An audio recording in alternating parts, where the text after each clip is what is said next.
നമ്മുടെ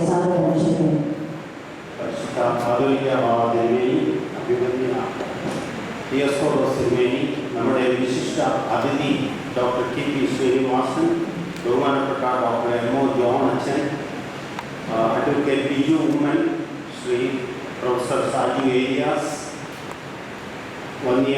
വൈദിക ശ്രേഷ്ഠരെ, മാതാപിതാക്കളെ, മാനേജിംഗ് കമ്മിറ്റി അംഗങ്ങളെ, കൊച്ചു മിടുക്കലുമായ യുവ പ്രതിഭകളെ,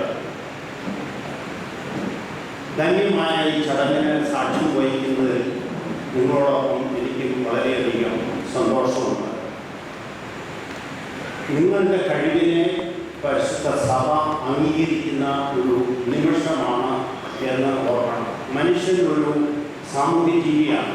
നാം ഓരോ നിലയിൽ എത്തുന്നത് സമൂഹത്തിൽ നിന്ന് പലതും നേടിയാണ്. അപ്പോൾ സമൂഹത്തോട് നമുക്കൊരു കടപ്പാടുണ്ട്. അങ്ങനെ നേടിയത് നാം സമൂഹത്തിന് തിരിച്ചു കൊടുക്കുവാനുള്ള വലിയ ഉത്തരവാദിത്വം എന്നിലും നിങ്ങളിലും ഒരുപോലെ ഉണ്ട് എന്ന് ഞാൻ ആമുഖമായിട്ട് ഓർപ്പിക്കുകയാണ്.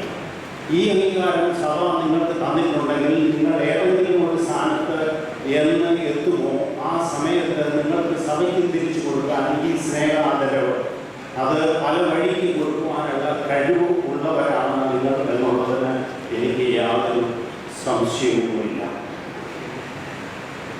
ഇവിടെ സെൽഫ് ഫൈനാൻസിംഗ് കോളേജിനെ പറ്റി ബഹുമാനപ്പെട്ട വിശിഷ്ട അതിഥി ഇവിടെ സൂചിപ്പിക്കുകയുണ്ടായി. ക്രിസ്ത്യൻ മാനേജ്മെൻറ്റ് അസോസിയേഷൻ്റെ മെഡിക്കൽ കോളേജുകളുടെ വക്താവ് എന്ന നിലയിൽ നിങ്ങളെ ഞാനൊരു കാര്യം അറിയിക്കാനായിട്ട് ഈ അവസരം ഉപയോഗിക്കുകയാണ്.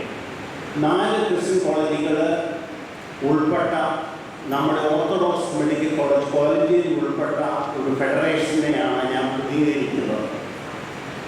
കഴിഞ്ഞ 10 വർഷമായിട്ട് മെഡിക്കൽ കോളേജിലെ അഡ്മിഷന് ₹1 പോലും ക്യാപിറ്റേഷൻ ഇല്ലാതെ മെറിറ്റ് ബേസിൽ മാത്രം അഡ്മിഷൻ കൊടുക്കുന്ന 4 സ്ഥാപനങ്ങളാണ്. അതിലൊന്ന് ഓർത്തഡോക്സ് സഭയുടെ മെഡിക്കൽ കോളേജുമാണെന്ന് നിങ്ങളെ ഞാൻ ഒരുപക്ഷെ പത്രമാധ്യമങ്ങളിലൂടെ നിങ്ങളത് മനസ്സിലാക്കി കാണും.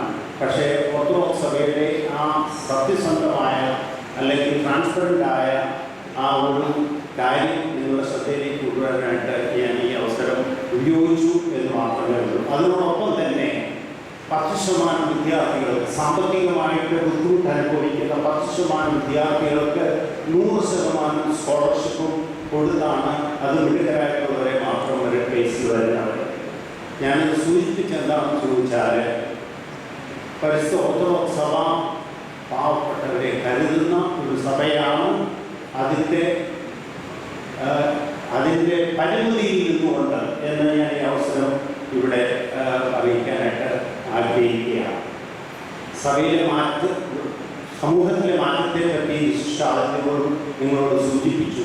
അത് തീർച്ചയായിട്ടും നിങ്ങളുടെ മനസ്സിൽ വളരെ വ്യക്തമായിട്ട് കണ്ടുകൊണ്ട് വേണം നിങ്ങളുടെ മുന്നോട്ടുള്ള ജൈത്രയാത്ര, നിങ്ങളുടെ പഠനത്തിൽ, നിങ്ങളുടെ മറ്റു പ്രവൃത്തികളിലും.